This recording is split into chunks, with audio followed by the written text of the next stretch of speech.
Hello, I'm Josh Montgomery, and in this instructional video we're going to show how we can take a Nintendo Wii remote control and a couple other devices, an infrared pin and a Bluetooth adapter, and turn it into an interactive whiteboard for less than 70 bucks.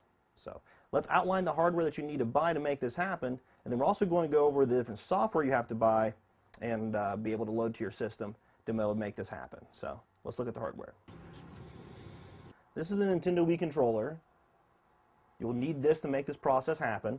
You will not need a Nintendo Wii system, just the controller. Current price of that is around 40 bucks, $49. You can get it at any Walmart, Radio Shack, anything of that nature. This is a little infrared pin. It tracks the actual infrared camera from the Wii remote. Without it, you have no way of tracking the actual pin to the actual connection to the PC. You'll have to purchase this. It's about $8 to $10. You can purchase this at pinteractive.us, which is a little HP Bluetooth adapter. You could buy these as any HP Bluetooth print servers or anything of the nature that you could find for Bluetooth adapters. You can also purchase this at pinteractive.us, along with other accessories you need. To make this solution work, you also need to have a computer and an LCD projector. But if you have a laptop itself that has Bluetooth, you don't need the Bluetooth adapter. So we know what hardware we have to purchase, but really how do you connect the Nintendo Wii controller to the actual computer? Well, if you have a laptop, like I had said previously, you already know you have Bluetooth on the system, so you can already connect this. But if you don't, you're going to need to pick up something like this, the little Bluetooth USB device. This is actually the HP BT500. It works very well. The reason you're going to need something like this is that's how the actual Wii remote communicates, is through Bluetooth. So what we have here is my Bluetooth places that actually come up after you do the installation, and this is how you actually calibrate or actually connect the Wii remote to the systems. The one thing you're going to know is when you go to your Bluetooth place after you're getting ready to connect this, you should see the little Bluetooth icon. It looks a little bit like this on your desktop. When you bring that up and you click on Add a Bluetooth device, you're going to see a wizard that looks like this. All Bluetooth setups are going to be a little bit different, and this is probably the most complicated process of this whole thing, is getting this connected to the actual PC. One thing you're going to have to know, if you have a Wii system, to actually get the Wii remote to recognize on a Wii system is exactly the same way you recognize a Wii remote to the actual computer. So what you do is you hold the 1 and 2 buttons, and you're going to see all the lights flash on the bottom there. So you can see that right there. And then we're going to hit Next right here.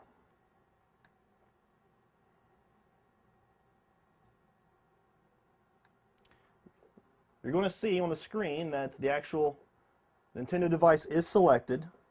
If the buttons at any point in time do not show up, make sure that you click the 1 and 2 button again to make sure the lights are flashing. Click Next.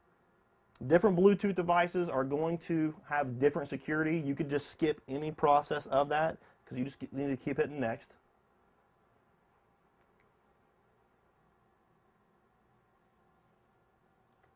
Make sure you select the device and then click Finish. You should notice that the Wii remote control has all 4 buttons flashing after you're done with this process. So now this system, even though it doesn't look like it, is now connected to the actual PC. Now there's one very important piece of software that we have to download and use to make this work correctly.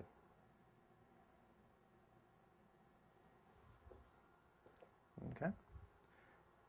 You now need to go to the internet and go to smoothboard.net. This is the actual software that you're going to use to actually get a calibration and to get control of the actual pin that we're going to use. This little infrared pin here I showed earlier. Without this software package here, you're not going to be able to track this and calibrate the board to the Wii remote. So I've already downloaded the software. You got to go here and download the latest software. The one thing that may trip you up a little bit is make sure you have .NET Frameworks installed on your PC. Most PCs will have it, but just in case, I believe it's .NET Frameworks 2.0 or 2.5 or higher that you'll need to have. But after you download and install that software, you'll be able to then execute the Smoothboard software and then calibrate your actual Wii remote. So let's go through that process. One thing to know about the Wii control is it is just an infrared camera. And it has a cone of view. So it's going to go out like in this direction here. So if you're going to have your classroom and you have your projector on one side, you want the Wii Remote to be either next to the projector or away from where you're going to be standing, because the pin itself, you cannot be in front of, there has to be nothing in front of where the camera is and where the pin's at, so there can be no obstructions in that path of view. So you want to make sure that it's either high or away from that area. So if you're standing on the right side of the screen using this, this right here will have to be on the other side of the screen. So I'm going to position my Wii Remote on the left side of my screen, and I'm only standing on the right side of my screen to show you how to calibrate the board. So let's get to that. Interesting little neat trick is you could use any mic stand. I'm going to use a little table mic stand, but you could use a gooseneck stand or anything you need, and it fits really well on the controller. So that's what I'm going to use to mount mine right now for temporary purposes.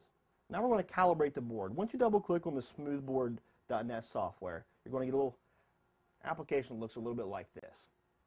It's got all the settings that you need in it. It shows the battery level, and the most important thing, the quick calibration Wii Remote. You go calibration screen like this.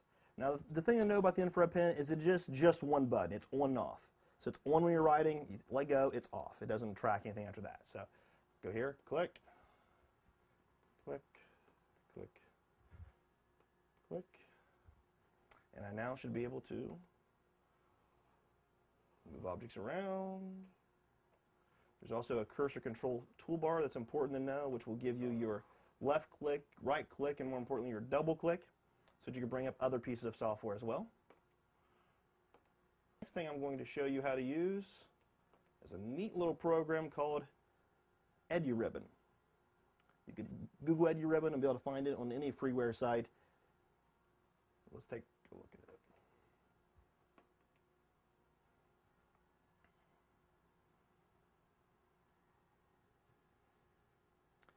EduRibbon is a tool that will allow you to draw on the board, save, and print.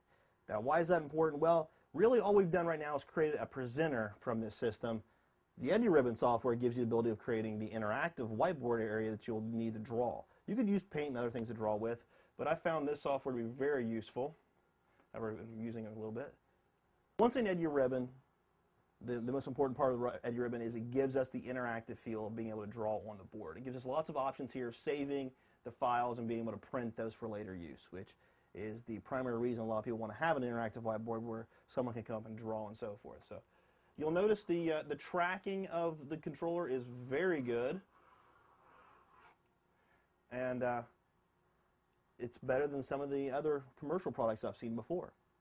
That is all the steps and process that is necessary to take a Wii Remote control, an interactive pen, and a USB device and create your own interactive whiteboard. Thank you.